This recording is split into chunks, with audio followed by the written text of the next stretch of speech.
आनंद फास्का ग्राम मधुकुपड़ा panchayat Kadma block गुड्डारी जिला रायगड़ा।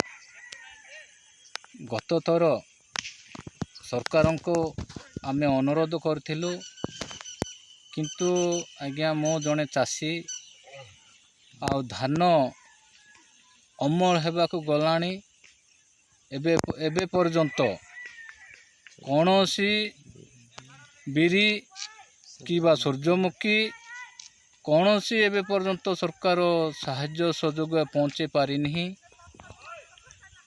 आउ धान अमल करिकी आमे से बिरी सूर्यमुखी अन्य सामग्री जिनस आउ एबे आमे पकई थांतु आउ केबे सरकार आम मान को देवा पाई आशा करुची कि आमे भी आशा है कि आमे अच्छु सरकार देले आमे से बिरी बिहन बुणिकी आमे अमल करिकी परिवार चलेवा बोली कि आमे आशा करुछु। मो व्यक्तिगत बंद कले आज्ञा।